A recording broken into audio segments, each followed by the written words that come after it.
Hola, soy Jonathan Condeso y hoy quiero contarte lo importante que es tu participación en la política. La política es preocuparnos por el bienestar de los demás. Ellos deciden ser padres del país, el hambre del pueblo los lleva a gobernar, pero el pobre sigue peor.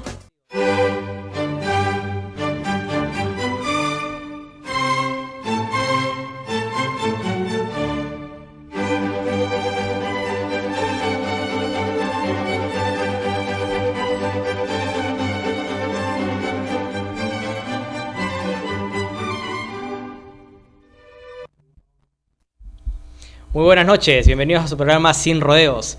Mi nombre es Ludwig Pulgar. En esta oportunidad, en esta agradable noche limeña, estoy reemplazando a Jonathan Condeso por este programa. No ha podido asistir el compañero Jonathan Condeso, tiene algunas labores que atender. En esta oportunidad, en este programa vamos a tener 3 invitados en 3 distintos bloques. El primero de ellos es Pedro Guillermo Rosario Tueros. Él es candidato al Congreso por el Partido Acción Popular. En segundo bloque tenemos a Bárbara Alessandra Venturo Castillo. Ella es candidata al Congreso del Partido Alianza para el Progreso. Y en el último bloque contaremos con el joven Alberto Belaúnde de Cárdenas. Él es candidato al Congreso de Peruanos por el Cambio. Bien, vamos a empezar este programa sin rodeos. Vamos a ir de frente al grano. Y vamos a empezar con la primera entrevista con Pedro Rosario Tueros. Él es candidato al Congreso para Acción Popular número 2, es abogado, trabajó como funcionario en la Municipalidad de Ventanilla y también como comisionado en la Defensoría del Pueblo. Muy buenas noches, Pedro. Buenas noches, agradecido por la invitación y saludos a todos los amigos de Sin Rodeos. Definitivamente es un gusto tener a personas jóvenes, digamos, dentro de la política, ¿no? Que participando activamente en este proceso electoral.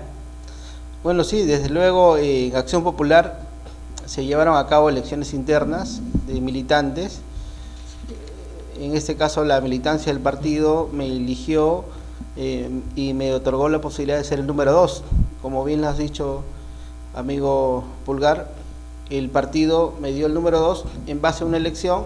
Esto no ha sido nada sencillo, pero en base a un trabajo puerta a puerta, base por base, logré este número que es importante dentro de la candidatura de Barnechea. Ahora, ¿pero tú eres militante o eres un simple simpatizante, digamos, del partido?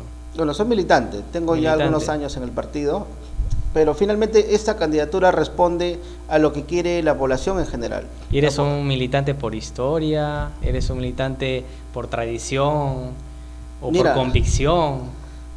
Como todo joven, bueno, yo ingresé al partido en principio por amistad, por muchos amigos que me invitaron, me permitieron compartir. Tuve mucho tiempo para conocer en esos años al presidente Belaúnde, luego al presidente Paniagua.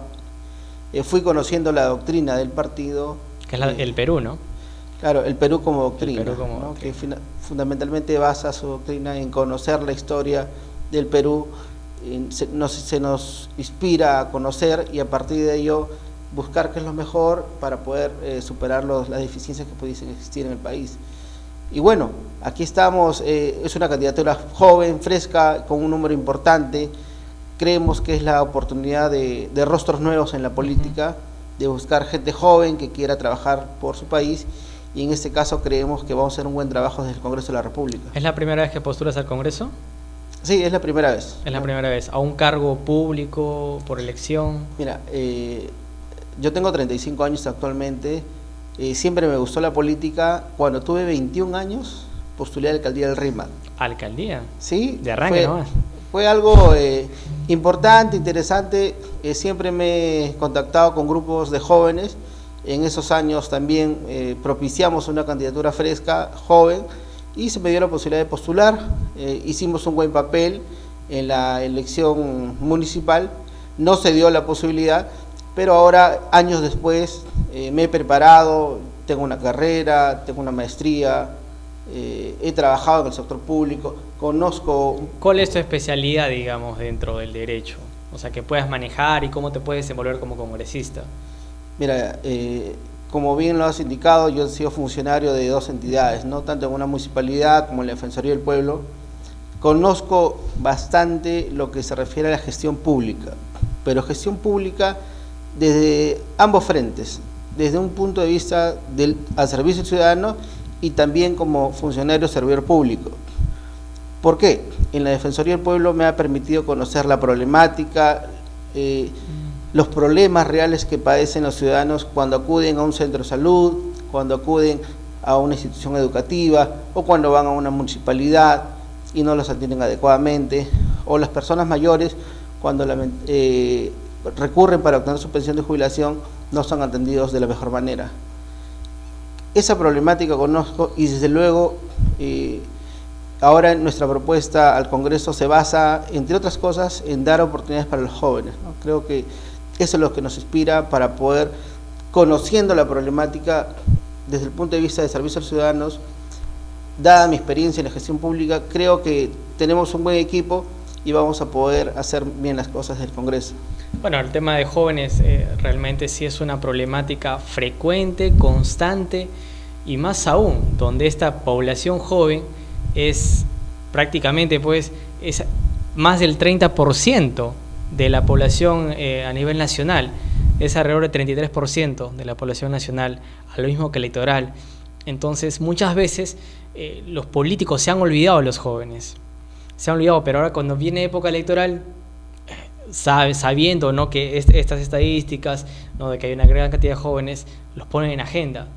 Pero yo creo que hay que trabajar, hay que fortalecer eso, y para eso tenemos que tener propuestas concretas a través del Congreso. Tú tienes ahorita, digamos, una propuesta, una iniciativa legislativa que puedes desarrollar como tu función de congresista en caso de llegar a hacerlo. Claro, te explico un poco, permíteme desarrollar la idea. Ahora se habla mucho de la juventud, se habla mucho de inseguridad ciudadana, se habla mucho de poca inversión en educación, en la materia de educación. Todo esto va de la mano, porque existen quizás hasta 2 o 3 sectores de jóvenes, ¿no? Unos que hemos tenido la suerte de poder proseguir nuestros estudios, ingresar a la universidad, seguir cursos de especialización y obtener un trabajo, ¿no? Eso se debe evidentemente por nuestros padres, nuestra formación, ¿no? Bien para todo este sector, para ese sector, Barnechea plantea la beca 25. La beca 25. Para partir de estudios de especialización en las mejores universidades del mundo puedan ser profesionales de primer nivel. Pero también existe otro sector de jóvenes que no han tenido esa posibilidad de estudiar. ¿Y qué sucede cuando uno culmina el colegio, culmina la secundaria? En el mejor de los casos, no tiene o para seguir estudiando o para obtener un oficio o un empleo pronto. ¿Qué conlleva ello? Que estos jóvenes se vean inmersos en diversos problemas. Ahí empieza el robo, empieza la drogadicción, empieza la prostitución, y este sector juvenil inmediatamente hay un gran porcentaje que asume obligaciones familiares, porque embaraza una menor de edad, y ya como se ven esas obligaciones, ¿qué sucede? Empiezan a robar. ¿Cómo atender esto? Creemos que quienes deben atender directamente a través de una iniciativa legislativa del Congreso son los gobiernos locales. Vamos a proponer que en los gobiernos locales hay que darle las herramientas, pues, ¿no? Claro, exista una oficina de la juventud, una oficina donde se brinde oportunidades para la juventud, capacitación en oficios, posibilidades para que puedan trabajar, posibilidades para que puedan cultivar la cultura, el deporte. Eso es lo que más se conoce, las oficinas de desarrollo social, ¿no?, que emergen en estas oficinas el tema de juventudes, no habiendo una oficina totalmente independiente o que se enfoque directamente en temas de juventudes. No lo existe, no lo existe. Yo he trabajado hasta en 2 o 3 municipalidades y se habla mucho de la juventud, pero lamentablemente los gobiernos locales, que son quienes están más cerca a los jóvenes, no tienen esa herramienta. Creemos que desde el Congreso de la República se tiene que legislar para darle esa facultad a la municipalidad y además que sea obligatorio. Así como existen oficinas para las personas con discapacidad, creemos que debe existir en los gobiernos locales una oficina de la juventud, donde los jóvenes cuando culminan secundaria puedan tener la posibilidad de capacitarse o obtener un empleo, para evitar este tipo de cosas, que sigan robando, que sigan delinquiendo, evitar la prostitución, porque este es un círculo vicioso. Yo soy un distrito muy populoso, yo soy del distrito de Rímac, y veo cómo mi generación se va perdiendo, porque lamentablemente he tenido amigos que hoy día han fallecido. ¿Por qué? Por la delincuencia. Otros que están en penales, son chicos con los cuales yo he jugado, he ido al colegio, y ahora están inmersos en la delincuencia. Y lo peor aún, vamos a asumir que esa es una generación perdida, porque una persona de 35 años es difícil que cambie su vida. Pero a mí me preocupa sus hijos. Estas personas tienen hijos de 13, 14 años, que cuando ven a sus padres que ya están inmersos en actividades delictivas, ellos creen que es una conducta habitual, que eso es normal, porque su padre se hizo esto y además el abuelo. Yo creo que eso se debe cortar. Me preocupa cuando veo jóvenes de 11, 12, 13, 14 años en las esquinas con arma. Ahora es imposible caminar sin tener temor a que te puedan asaltar y peor aún poner en riesgo nuestras vidas. Claro, bueno, todo eso viene generado a través de la educación, ¿no? O sea, si no tenemos una educación o el desertamiento escolar que hay, ¿no? O sea, que yo empiezo a estudiar pero no termino de estudiar. Claro. Entonces, de repente lo que pudiese haber es una forma de incentivar a los alumnos que siguen en la etapa escolar. Sí, desde luego hay un gran porcentaje de estudiantes que desertan, pero continuando mi idea, chicos que tienen 13, 14 años, sus padres presos, y ellos tienen una necesidad diaria, sin ánimo de excusar, porque el que delinque, hay que castigarlo. Pero todos los jóvenes tienen una obligación, una necesidad diaria de alimentarse. Cuando no tienen que alimentarse, empiezan a robar. Peor aún cuando empiezan a tener obligaciones familiares. Claro, bueno, ese es un problema de todos los días. Se vuelve un círculo vicioso. Ya. Y el Estado no hace nada. Y una forma de atender esto va a ser creando estas oficinas, delegando estas oficinas de juventud. Donde la municipalidad tiene que conocer estos casos, tiene que atender estos casos. Y a través de eso se desarrolla programas sociales. Programas sociales para que puedan continuar con sus estudios, que se puedan capacitar, obtener un empleo y además alimentarlos. Pero tú crees que el servicio militar debería ser obligatorio o facultativo? Bueno, ya estamos en una sociedad porque hay muchos beneficios, ser parte de este grupo. Yo creo que el servicio militar tiene además que tener otras ofertas. O sea, mira, yo soy del Colegio Militar León Soprado, o sea, tengo una formación. Tengo entendido de que les militar. Están dando incluso la oportunidad para que postulen a lo que son las becas. Claro. Eso tiene que promocionarse para que quien haga servicio militar tenga otras quizás ventajas respecto de quien no lo haga. Como bien lo has mencionado, efectivamente hay algunas becas, tiene que capacitarse ahí para que puedan salir después de su servicio militar con una actividad que les pueda servir para poder desarrollarse en su vida.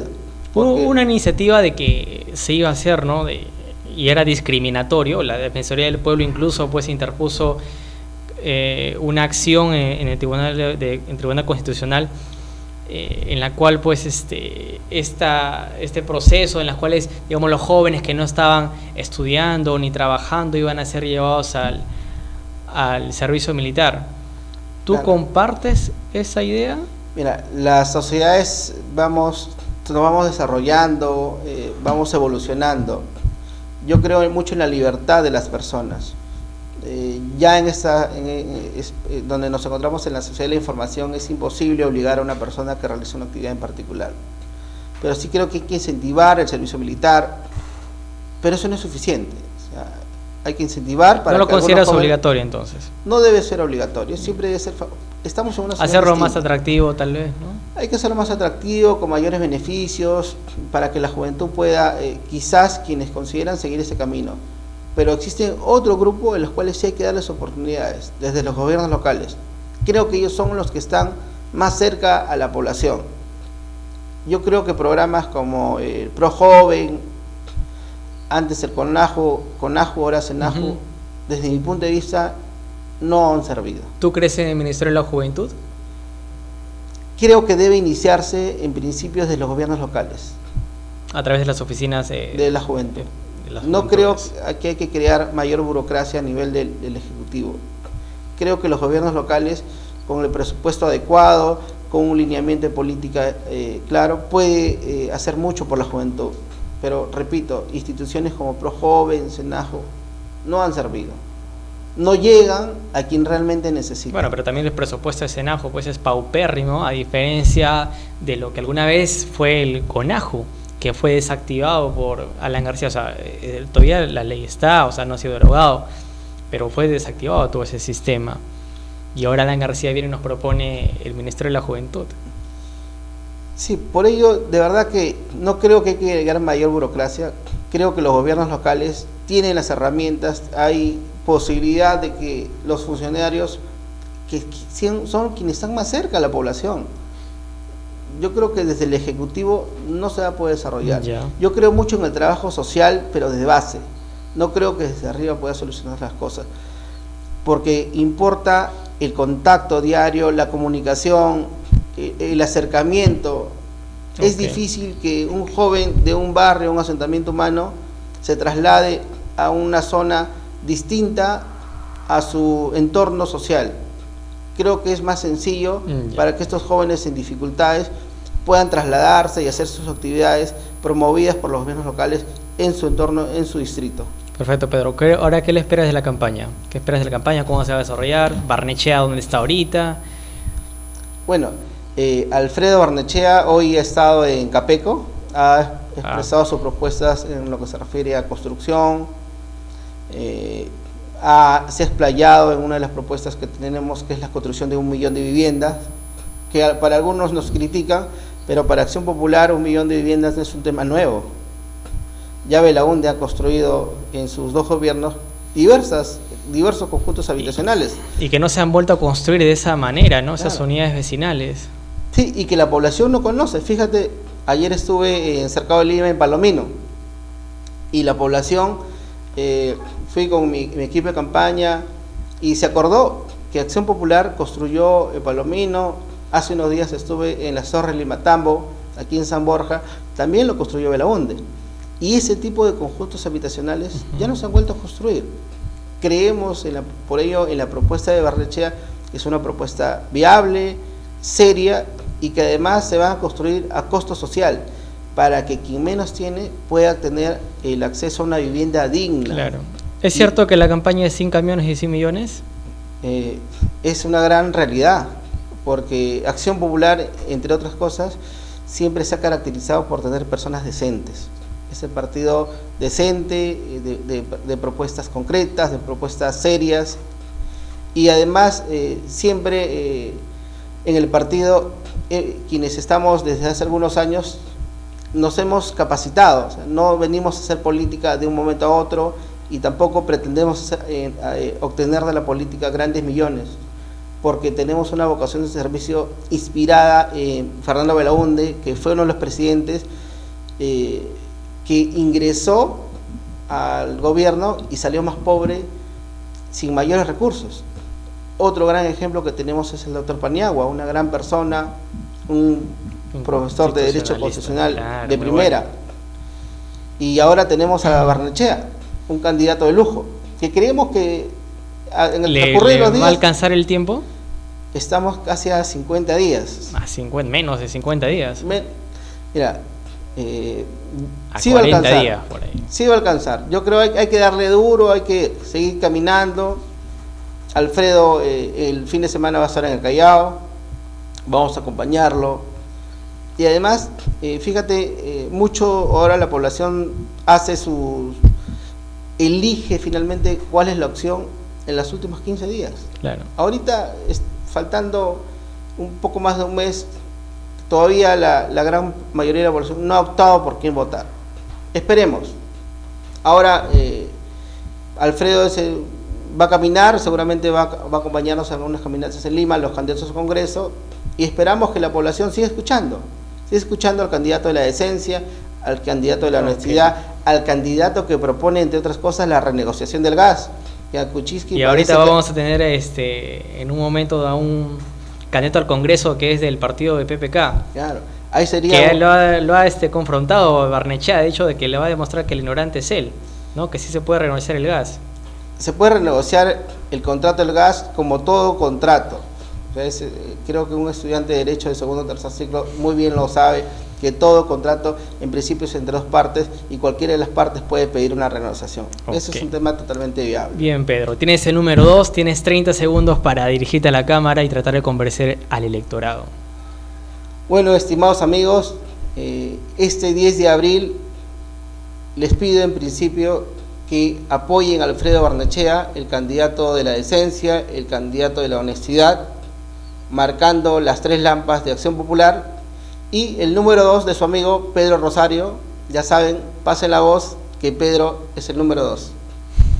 Muy bien, Pedro, te van a encontrar en Facebook, estarás con tu fanpage. Sí, bueno, ahora muchos la campaña es básicamente en redes sociales, Twitter, Facebook, Instagram, YouTube. Estamos claro. en plena elaboración. No tenemos millones, pero sí tenemos muchos jóvenes entusiastas que se han acercado a colaborar, ¿no? A todos ellos por este medio quiero agradecer. A los barnecheres, como dicen. Barnecheres, lampartanos. Fíjate, Okay. Hace algunos días, chicos de la Villarreal, de la Católica, hoy día me acaban de llamar de San Marcos. Sí. Yo he sido docente universitario también de algunas universidades, se me han acercado y bienvenido, todos a sumar, y además porque queremos un gran cambio para el Perú, Bien. Una sociedad de bienestar como lo plantea Alfredo Barnechea. Mucho gusto, Pedro. Mucho gusto. Bien, vamos a ir a una pausa comercial y regresamos con Alberto de Belaunde. Él es candidato al Congreso por Peruanos por el Cambio.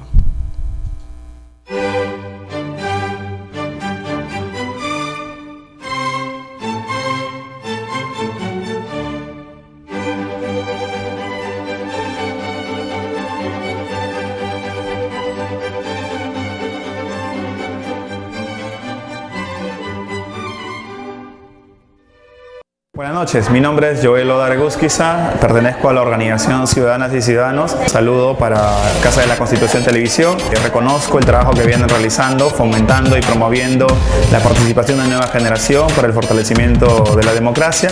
Esperamos que sigan trabajando así y mis mejores deseos para que ese trabajo dé resultados pronto. Gracias.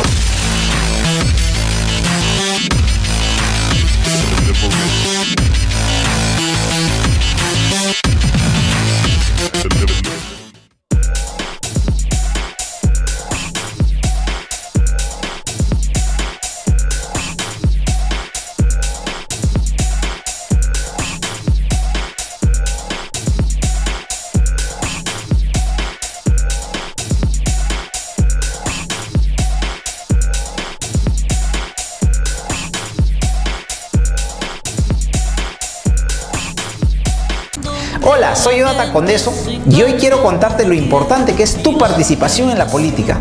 La política es preocuparnos por el bienestar de los demás. Ellos deciden ser padres del país, el hambre del pueblo los lleva a gobernar, pero el pobre sigue peor. Todos los jueves de 8 a 9. La opinión de las y los jóvenes.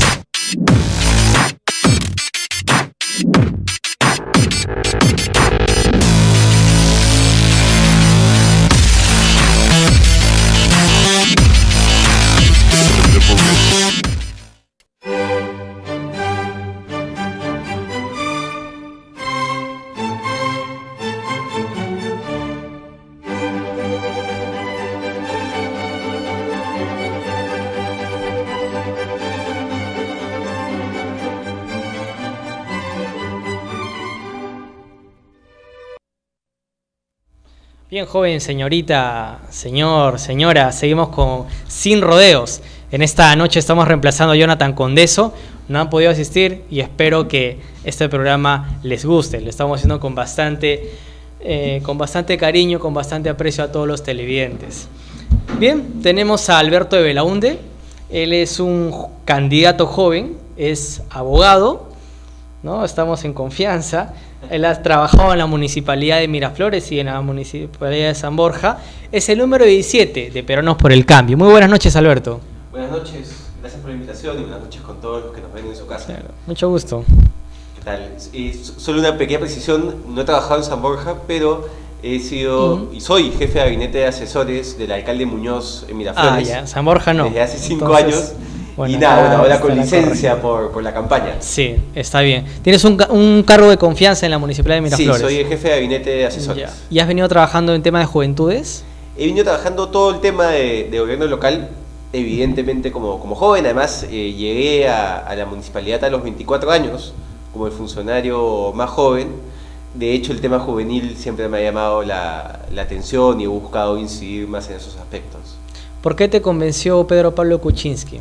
Yo me involucré en la campaña el año pasado a través del plan de gobierno. Fui uno de los convocados, unos técnicos convocados para el plan. De hecho, también fui el más joven del equipo y yo estuve en el tema de derechos humanos.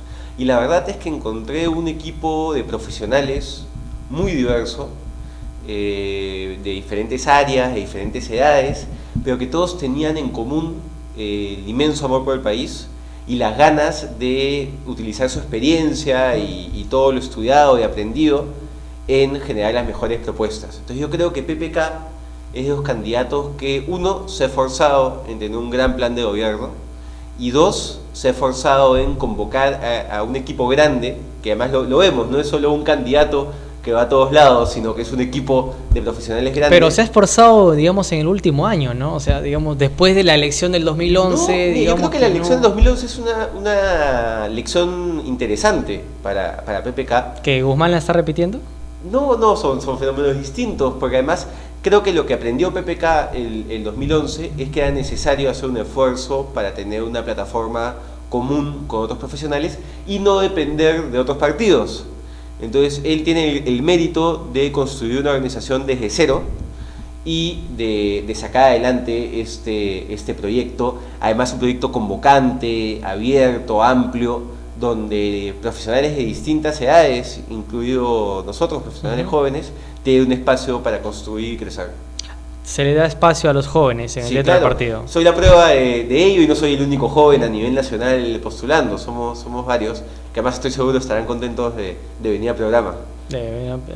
¿Cómo fue el proceso para que por si tengas el número 17? ¿Cómo se desarrollaron esas unas elecciones internas a través de delegados y fue en ese proceso donde se determinó la lista. Claro. Todos los candidatos no hemos pasado por designación a dedo, sino por la elección de los delegados. Ya, tú no eres militante todavía del partido. No, yo estoy como invitado. Como invitado. Sí. Ah, interesante. Alberto, ¿cuáles son tus propuestas?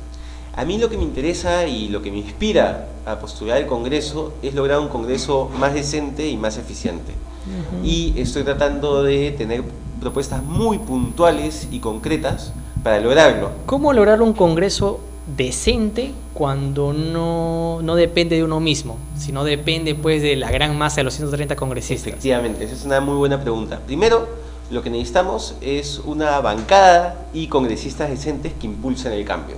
Y eso es lo que nosotros aspiramos a representar como Peruanos por el Cambio. Y hay una serie de reformas claves que tienen que impulsarse.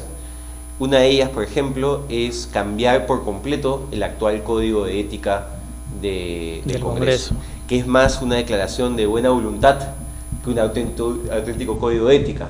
Por ejemplo, no se desarrolla para nada el tema de conflicto de interés, simplemente se menciona tímidamente, pero no se señala cuáles son los supuestos, cómo debe evitarlo un parlamentario, qué hacer cuando se presenta un conflicto de interés.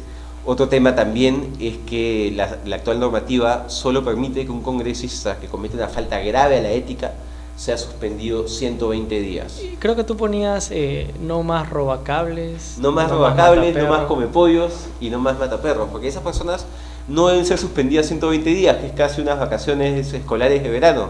Esas personas deben irse a su casa y no volver más. Viendo esto, ¿tú crees que la inmunidad parlamentaria debería ser levantada? Yo lo que creo es que la inmunidad parlamentaria, y esa es una propuesta además que acojo de la Asociación Civil Transparencia, yo creo que la inmunidad parlamentaria para casos previos al inicio del mandato parlamentario debería ser levantada automáticamente, ni siquiera se tiene que votar en la comisión permanente, en ningún espacio. persona que... Porque muchas veces se tapan, ¿no? No, y muchas veces la sensación que queda es que hay personas que están postulando al Congreso, pero están postulando al Congreso para salvarse sí, de la justicia. Muchos. Y eso no puede pasar. Y claro, ese día yo tenía, por decir, fue el año pasado nomás, o el anteaño pasado casi, fue las elecciones municipales y regionales. Efectivamente. Ya, candidatos a la presidencia regional, en ese momento presidencia regional, iban a la reelección, o gobiernos regionales que se mandaban a la presidencia regional. ¿Con qué sentido? Ya, querían la reelección, no ganaban. Oye, ¿cuál era sus salavías?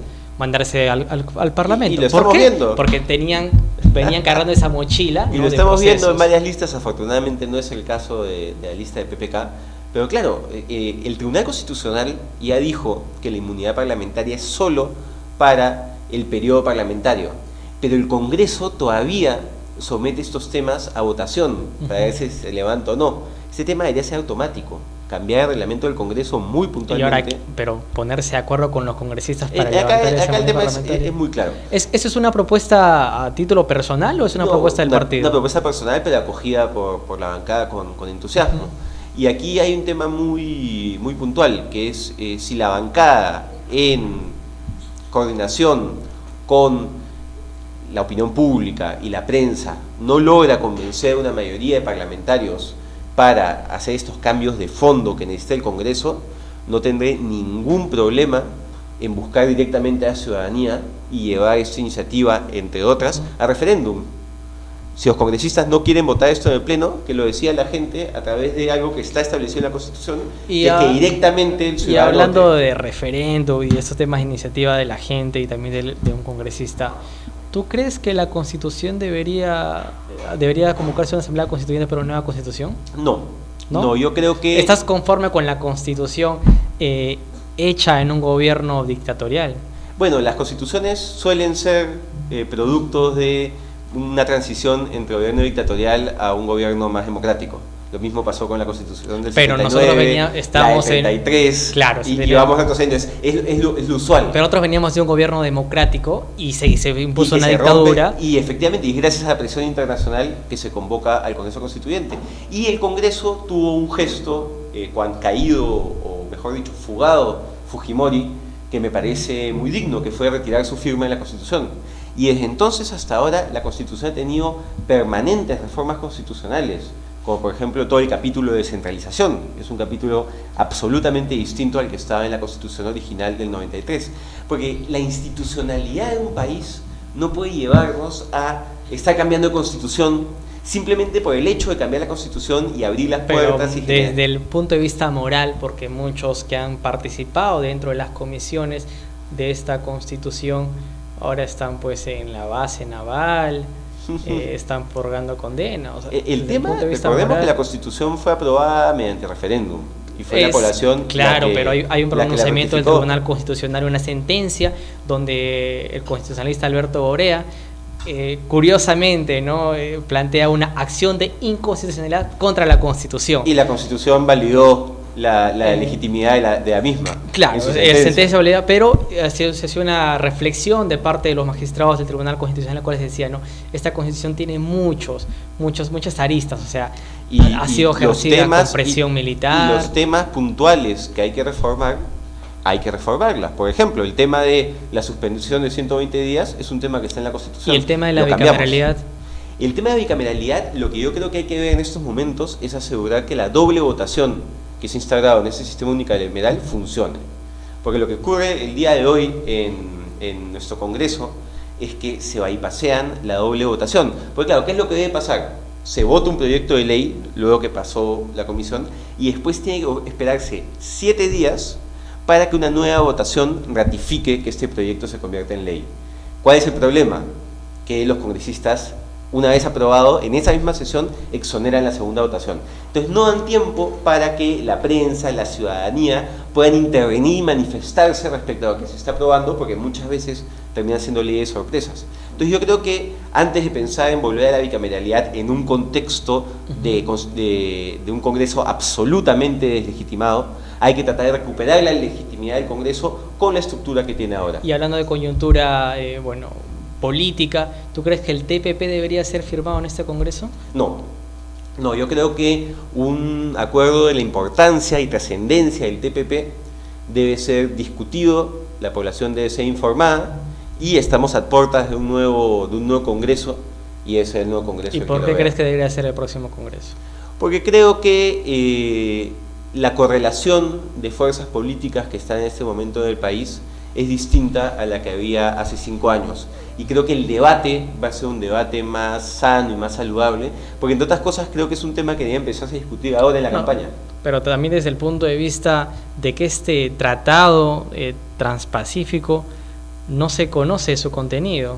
Tiene que conocerse, no hay país. ¿Cuál es el problema de no conocer ese contenido? O sea, se presumen muchas cosas, ¿no? De que las medicinas van a subir su precio. Pero el tema de subir las medicinas, yo estaba en la universidad cuando se discutía el TLC con Estados Unidos, y todos los que ahora se oponen al TPP diciendo lo de las medicinas, decían que iba a pasar lo mismo con el TLC con Estados Unidos. Se firmó el TLC con Estados Unidos y las medicinas no subieron. Por el contrario. Pero que tampoco ha sido la gran cosa. Se dinamizó el mercado, incluso en algunos casos se ha bajado, pero no subió. Entonces, muchas de las amenazas y muchos de los cucos que escuchamos el día de hoy respecto al TPP, ya lo escuchamos con el TLC con Estados Unidos y no pasó. Pero, por eso es importante, no solo que haya un debate, sino que sea un debate informado y conocer cada una de las aristas de este tratado. ¿No? Efectivamente. Efectivamente. Claro. Un país no puede firmar ningún tipo de convenio si es que no conoce realmente el contenido del mismo. Bien. ¿Qué otra propuesta tienes, Alberto? En el tema de mejorar la eficiencia del Congreso, además de este tema de la doble votación, otro tema que considero fundamental es el crear una oficina que se encargue de análisis económico de los proyectos de ley. Una de las cosas que pasa ahora, y cualquier estudiante de Derecho que haya tenido que realizar proyectos de ley para algún trabajo, verá que en la sección análisis costo-beneficio que hace cada congresista, lo que se pone es: este proyecto no irroga gasto alguno al Estado. Sí. Pueden estar creando una universidad nueva, un ministerio, y lo que ponen inmediatamente es: esto no irroga gasto alguno al Estado, lo cual es mentira.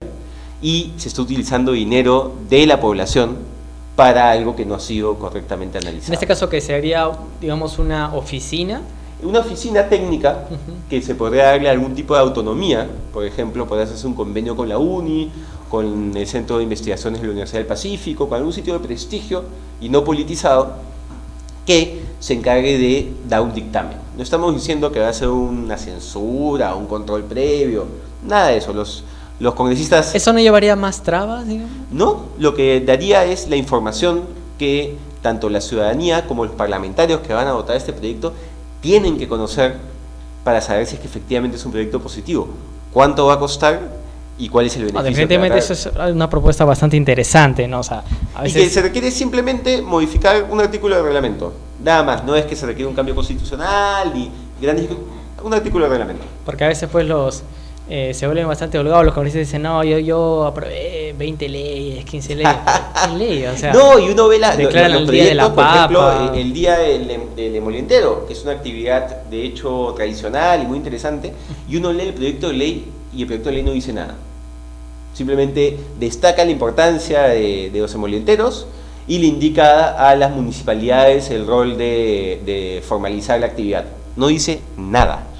Ya. Y este es un proyecto que ha pasado por la comisión respectiva, que ha tenido un análisis costo-beneficio que te puedo firmar ahora, dice: no irroga gasto alguno al Estado. Pasó al Pleno, se aprobó, grandes aplausos, y mientras tanto, por ejemplo, han pasado 5 años y no tenemos al defensor del pueblo. Y como joven, una propuesta a los jóvenes.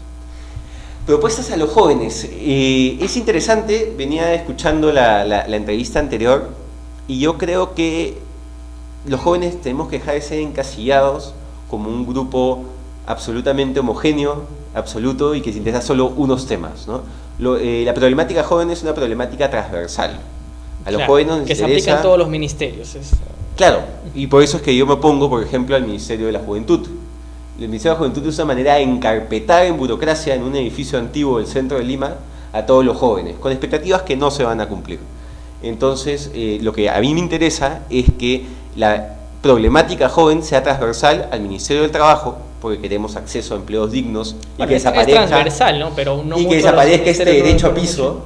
En el tema de salud, que podamos acceder a los servicios de salud en condiciones de dignidad, En temas de educación, que se siga promoviendo las becas, por ejemplo, beca 18, con un acompañamiento efectivo que no se está dando el día de hoy a los jóvenes en aspectos psicológicos para asegurar que tengan el éxito esperado.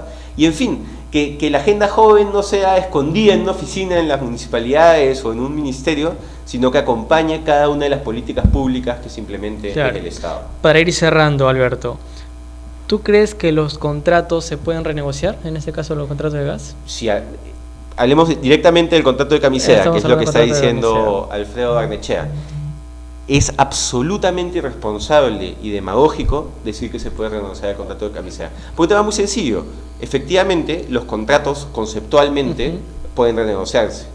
Pero lo que no se dice es que se necesita que las dos partes estén de acuerdo para que se... Pero es posible renegociarlo. Si las dos partes están de acuerdo. Si las dos partes están de acuerdo. Lo que la población tiene que saber es que estamos en un contexto de desaceleración económica internacional. Los precios de los hidrocarburos en el suelo. No hay un solo proyecto de exploración para nuevos lotes de hidrocarburos en el país ejecutándose en este momento. En ese contexto nefasto, honestamente piensan que Camisea se va a sentar el Estado peruano a renegociar para que el Estado peruano tenga mejores condiciones que ellos. Pero la posibilidad existe. Claro, es posible. Pero es que justamente lo que pasa es que es engañoso, porque dicen renegociaremos el contrato de Camisea y se genera la expectativa de que va a venir algo mejor. Bueno, pero peor es decir, voy a poner el gas a 12 soles, ¿no? También, es que las dos son igual de demagógicas. Una con un simplismo que ya vimos que no lleva a ningún lado, y la otra escondiéndose en un aire de conocimiento, es finalmente como ofrecer gas a 12 soles. Bueno, porque no hay manera de conseguir que uno, Camisea se siente, y dos, conseguir cosas de manera unilateral. Porque imagínate que el día de hoy decides alquilar tu casa por 12 meses a un precio determinado. Y en 4 meses tu inquilino dice, voy a renegociar el contrato. Tú le dirás, no, yo estoy muy contento con este contrato, voy a renegociar este contrato. No, tienes que cumplirlo. Y si llevamos más de 10 años con este contrato cada mes. Y si no, la moratoria. Pero si la otra parte te dice, bueno, voy a renegociar y te doy un mejor precio, ahí sí renegocias. Pero claro, la empresa no va a renegociar si es que no va a conseguir mejores cosas. Entonces se está generando una expectativa de la ciudadanía como que esta renegociación va a conseguir un mejor gas para todos, que no se va a cumplir. Y esto es tan demagógico como el gas a 12 soles. Bueno, pero en primigenio es posible renegociar. Conceptualmente es posible muchas cosas, como también podríamos decir renegociaremos los contratos de telefonía, de luz. Y bueno, o que se ponga más fuerte SUNAT con estas empresas grandes. Pero eso es absolutamente posible y realista. Pero llegar a decir que se va a renegociar todos los contratos porque sabemos que eso es algo que la ciudadanía está esperando, para eso no nos eligen. Justamente una de las labores de las autoridades o quienes aspiran a ser autoridades es ser realistas y no venderle humo a la población. Alberto, y no jugar con sus ilusiones. Alberto, tienes 30 segundos para que convenzas al electorado. Muchísimas gracias. Quiero primero agradecer esta invitación. Hay que aprovechar todos los espacios que tenemos para dar nuestras ideas, nuestras propuestas. Quiero un Congreso decente. Creo que se puede lograr un Congreso decente, un Congreso que nos llene de orgullo, que la palabra congresista ya no sea sinónimo de un adjetivo descalificativo, y tengo propuestas muy concretas para lograr este cambio. Mi página web es albertodelaunde.pe y los invito a visitarla, a conocer un poco más de mí y conocer mis propuestas. Gracias. Muchas gracias, Alberto. Muy buena suerte. Necesitamos renovación en el Congreso. Muchísimas gracias. Que te vaya bien. Bien, amigos, vamos a ir a una pausa comercial y estamos con Bárbara Ventura. Ella es candidata al Congreso de Alianza para el Progreso. Regresamos.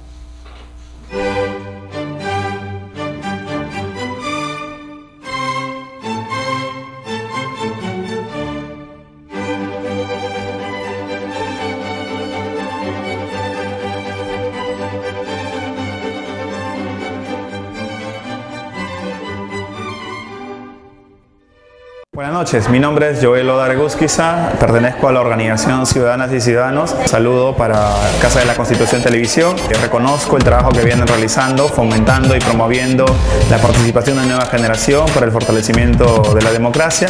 Esperamos que sigan trabajando así y mis mejores deseos para que ese trabajo dé resultados pronto. Gracias.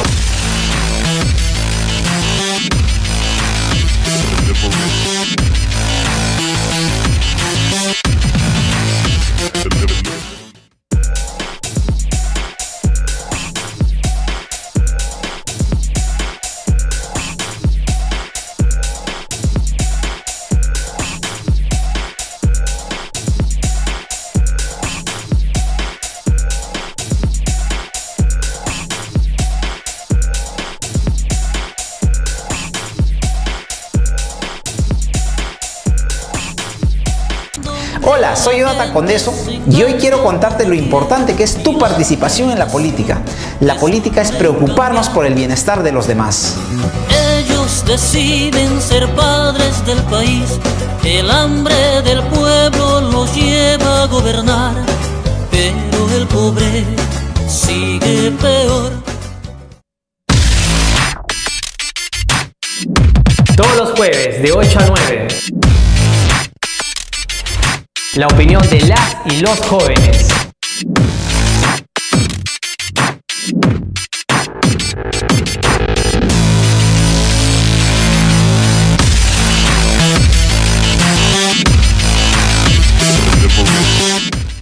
Tito Borea, un maestro al que reconocemos no solamente en el ámbito constitucional, jurídico, sino también en el ámbito político, con el cual hemos compartido muchos momentos hace muchos años, y que creo que tiene ese mensaje, esa intención, ese deseo a nivel nacional, y como que lo viene haciendo, lo hicimos acá, hemos estado en Iquitos, vamos a estar en Arequipa, hola, en el norte, porque la Casa de la Constitución es una oportunidad de tener gente joven que asuma responsabilidades. Es decir, es un poco el nombre con el cual, ese paraguas con el cual se quiere dar a entender que las leyes, los derechos, los deberes, que son transversales y verticales, o sea, que son iguales para todos.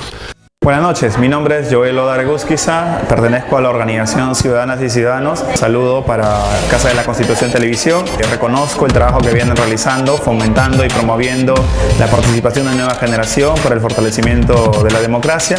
Esperamos que sigan trabajando así y mis mejores deseos para que ese trabajo dé resultados pronto. Gracias.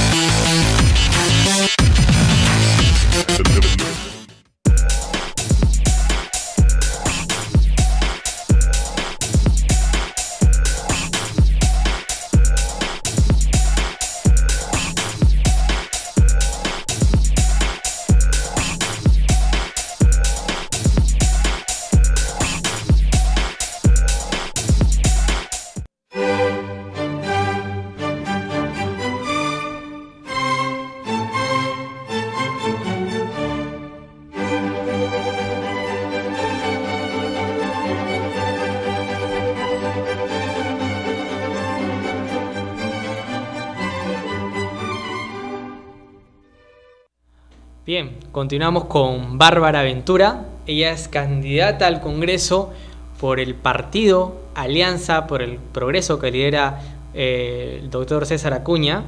Ella va con número 33. Muy buenas noches, Bárbara. ¿Qué tal? Muy buenas noches.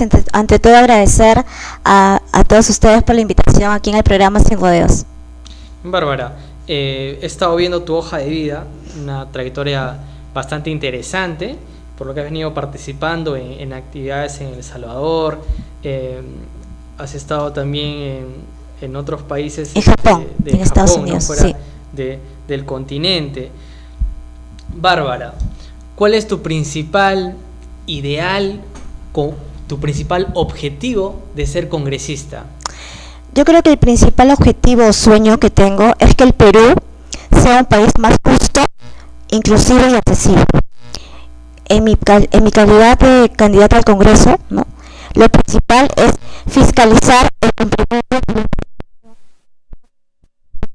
empezando por la ley 29973, Ley General de la Persona con Discapacidad, y que todo esto está obviamente amparado ante la Convención Internacional de los Derechos de las Naciones Unidas, que el país ha suscrito y ratificado, y por ende es de obligatoriedad. Tú quieres ser la voz de muchas personas que no se sienten representadas por un Congreso que no es tan inclusivo, digamos, en el aspecto de dar acceso, ¿no?, a las personas que tienen alguna discapacidad. Así es, yo estoy muy agradecida al Partido Alianza para el Progreso de César Acuña, ante todo, no solamente por incluirme a mí como persona ya en la militancia del 2014, sino también porque han recogido todo un proyecto que no es mío, es un proyecto trabajado con toda la sociedad civil de diferentes personas con discapacidad, y que representamos, según la data no exacta porque hay una carencia en estadística, según la OMS somos 4 millones de personas con discapacidad. Si lo sumamos al entorno familiar, hacemos 16 millones. 4 millones a nivel de... nacional. A nivel nacional. Así es. a un grupo bastante numeroso. Un grupo muy numeroso, pero también un grupo a la vez muy vulnerado e invisible, ¿no? Y incluso eso también genera, aparte de ser invisibles para una sociedad, ser los grupos más vulnerados, el tema de trabajo. Así es. ¿No? Es, digamos, los espacios donde menos pueden estar presentes. Bueno, aparte del trabajo, del empleo, yo creo que ante todo es, como lo mencionó un candidato anterior, es que el tema de discapacidad debe estar enfocado de manera transversal, así como el tema de los jóvenes y de otras poblaciones. A todos los ministerios. Así es, el ejecutivo, legislativo, ¿no?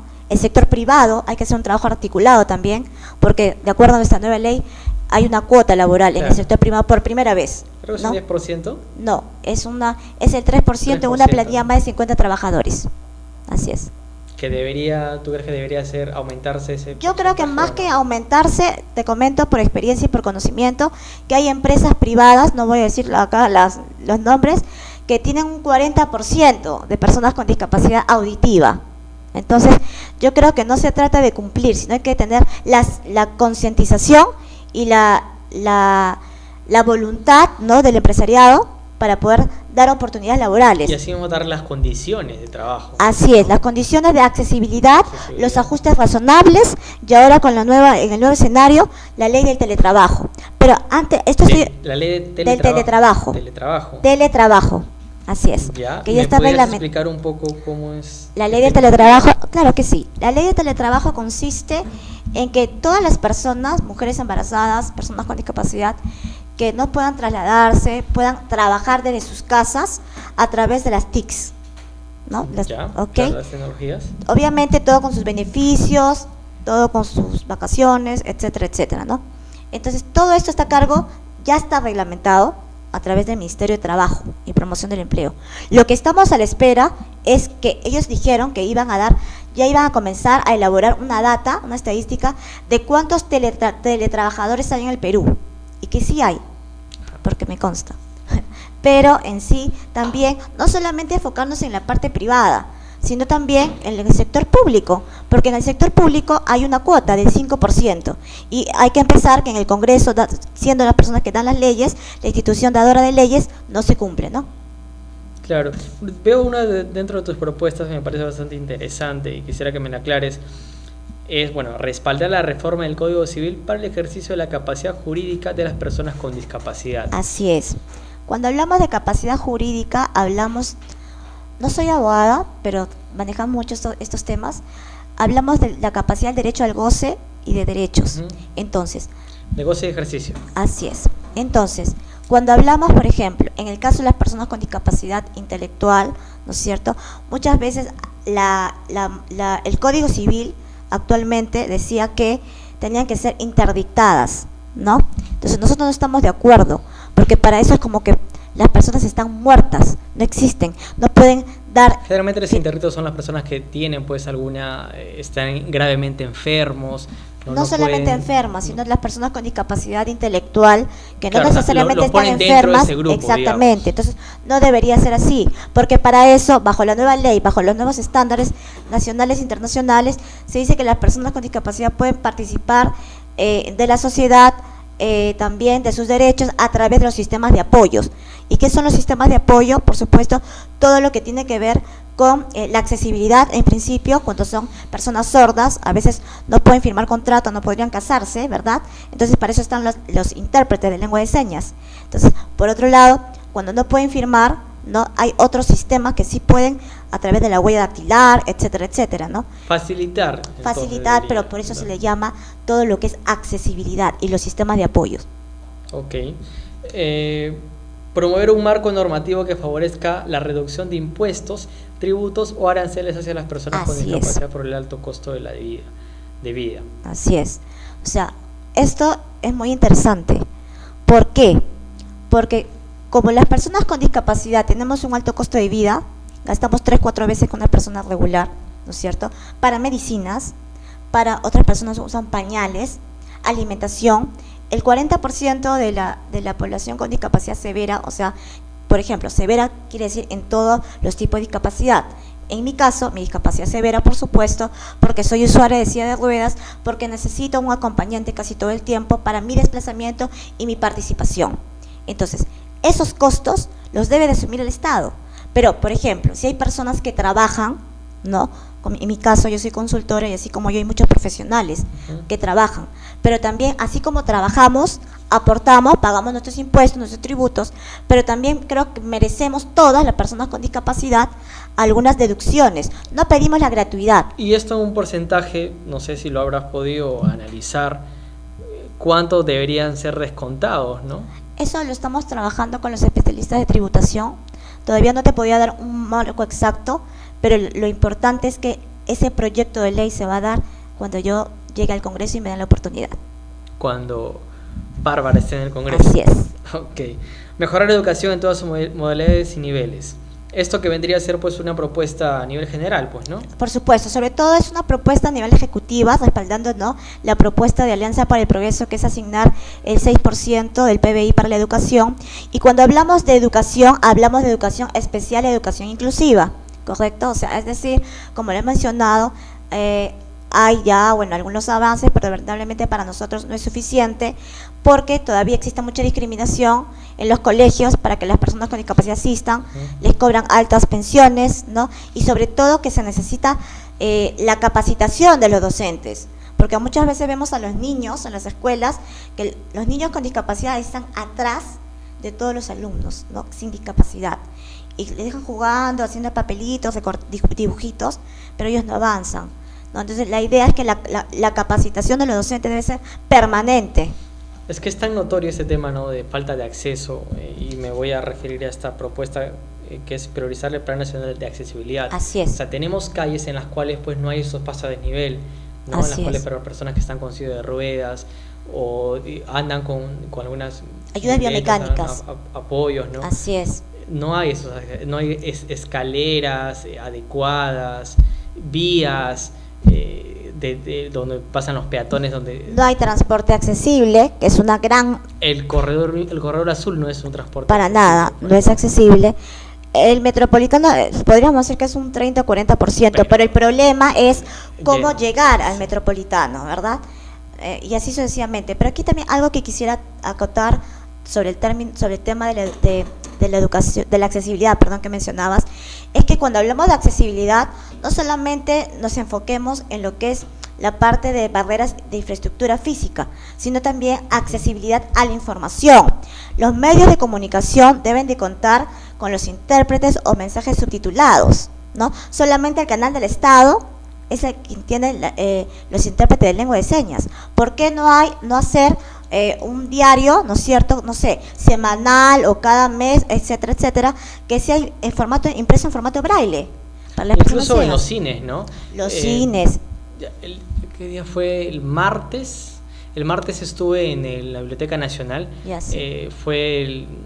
Se dio la película Magallanes. Ya. Y hacía una chica hacía, ¿no?, un comentario, ¿no?, que yo tengo una discapacidad y no puedo escuchar muy bien, ¿no? Yo necesito que los cines mejoren esa capacidad de audición. Así es. O sea, incluso tanto el sector público como el sector privado deben tener ese compromiso, ¿no?, de dar mejores accesos. Es que todo eso forma parte de la concientización, y creo que cada uno de nosotros, ¿no?, los ciudadanos, podemos ir concientizando de nuestros espacios, sensibilizando a la sociedad, hablando adecuadamente. Yo detesto verdaderamente cuando hablan de personas con habilidades diferentes, discapacitados, minusválidos. No, somos personas con discapacidad. Claro, ese es el término. Así es. Eso sí lo tengo clarito y no sí, tengo ningún problema. Claro que sí. No tengo ningún problema con eso. Ahora, proyecto de ley de la autonomía personal para promover la vida independiente. Así es. Este proyecto de ley es muy interesante y muy importante. Yo sé que esto va a crear, pues, no sé, polémica, qué sé yo, sobre todo para el MEF, que son los que asignan, ¿no?, el presupuesto, exacto. El proyecto de autonomía personal de la persona con discapacidad quiere decir que es un proyecto que va enfocado en que se deberá de asignar, ¿no es cierto?, presupuestos para los asistentes personales. Los asistentes personales o facilitadores son aquellas personas que asisten o acompañan en las necesidades básicas, es decir, fisiológicas, de aseo, domésticos, desplazamiento, etcétera, etcétera, para las personas con discapacidad, que ellos nos contribuyen en nuestro desplazamiento y a la vez la promoción de vida independiente. Oh, bastante interesante. Aparte, has venido ya tú preparada, ¿no? Estas son las propuestas que nos presenta Bárbara. Así es. ¿No? Bastante novedoso. Ahora, ¿cómo estás desarrollando tu campaña, Bárbara? Me interesa saber eso. ¿Mi campaña? Sí. Bueno, mi campaña, si bien es cierto, lo estoy realizando a través de apoyos de mi familia, ¿no?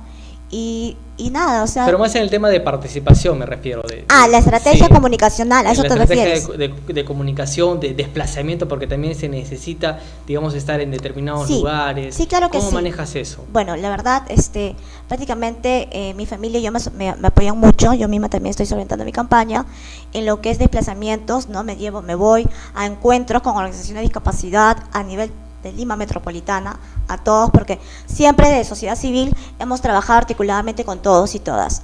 Por otro lado, manejar el tema de redes sociales, entrevistas en medios de comunicación, porque bueno, soy comunicadora, hemos venido trabajando desde el 2010, el tema de la conducción y dirección de programas sobre discapacidad en medios. Claro.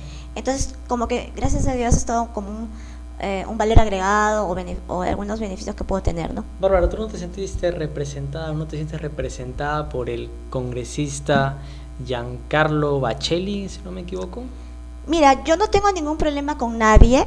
Yo creo que no podemos disminuir algunos esfuerzos que él haya podido realizar, pero creo que pudo dar mucho más, ¿no? Sobre todo tener más acercamiento con la sociedad civil.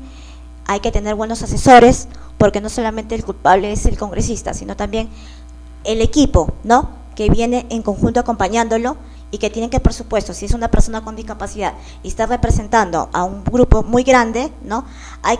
El equipo tiene que estar muy capaz, ser muy profesional, sobre todo en la materia de discapacidad, ¿no? Claro. ¿Te sientes representada por César Acuña? Por César Acuña, yo agradezco a mi líder, yo creo que es una persona muy emprendedora, no le debe nada a nadie, ha trabajado mucho y sigue trabajando mucho para mejorar la calidad de vida de los peruanos y peruanas. A pesar de todo esto cargamontón que se le está viniendo, que se le viene. Bueno, yo creo que el cargamontón más que todo es una campaña sucia, no es una campaña sucia porque no discriminan a un provinciano, a una persona que ha comenzado de abajo y que simplemente la clase alta política quiere gobernar siempre, ¿no? Esa es la idea. ¿Te vas por ese lado? Sí. O sea, ¿no crees que, digamos, que haya cometido algún error a César Acuña? Bueno, yo creo que a veces todos nosotros cometemos errores y lo sabemos enmendar, ¿no? Él será quien contestará todo el tema de posiblemente sus errores o no. Claro. ¿Te gustaría contarles al público dónde vas a estar, qué eventos se te vienen? Sí, claro que sí. Bueno, nosotros tenemos un calendario muy amplio, ¿no? Simplemente mencionar que nos pueden visitar en el fanpage Bárbara Ventura del Congreso. Ahí estamos invitando, vamos a hacer una actividad por fondos también, por campaña, ¿no? Porque no tengo plata como cancha, pero sí, bueno, obviamente, sí trabajamos mucho, ¿no? Con todo el apoyo y el soporte de amigos y familiares. Y bueno, vamos a estar realizando un taller de empleabilidad para personas con discapacidad. Yeah. Vamos a estar realizando también un festival artístico que va a ser abierto, ¿no? Por supuesto, para justamente demostrar o mostrar a la ciudadanía que también existen artistas con discapacidad. ¿Y eso dónde se va a hacer? Todavía estamos viendo los lugares exactos, no te podía decir, pero claro, sí vamos a estar compartiendo eso en el fanpage. Y también mencionar que estaremos participando en los debates de candidatos con discapacidad que está organizando la ONG Transparencia y Sociedad Civil y también como la Católica. Bastante interesante. Sí. Bueno, en la Casa de la Constitución nosotros somos bastante democráticos. A los dos invitados les hemos dado 30 segundos para convencer al electorado. Te damos 30 segundos a ti también para que lo hagas. Muchas gracias. Bueno, ante todo invitarlos a votar por Bárbara Ventura. ¿Quién es Bárbara Ventura? Es una persona que es una persona humilde, que siempre ha trabajado con todos y todas de sociedad civil y sobre todo para fiscalizar, de llegar al Congreso fiscalizaremos. Basta la corrupción, basta el ingreso de dineros a las instituciones y que se desvíen en otros temas y no trabajen para las personas con discapacidad cuando se supone que esa es la meta, ¿no? Igualmente apoyaremos todas las propuestas, sobre todo el acceso a salud pública, accesibilidad, mujer con enfoque de discapacidad, porque las mujeres somos doblemente discriminadas cuando tenemos una discapacidad, así que los invitamos a votar marcando la 2A, escribiendo el número 33 por Bárbara Ventura. Mucho gusto, Bárbara. Muchas gracias a ti. Y felicitarte por el esfuerzo que le vienes dando. Mucha suerte en la campaña. Muchas gracias. Bien, amigos, estamos llegando al final del programa. Agradecerles por su sintonía. No se olviden que nos pueden visitar siempre en www.casalaconstitucion.com. Quiero mandar un saludo. Espero que me pueda ver esta persona, que se llama Paloma Martínez. Este programa va con mucho afecto para ella, que se está recuperando en el Hospital Loaiza. Vamos, Paloma, yo sé que tú puedes. Bien, amigos, ha sido un placer estar acá en Sin Rodeos reemplazando a Jonathan Condeso. Nos veremos hasta otra oportunidad. Buenas noches.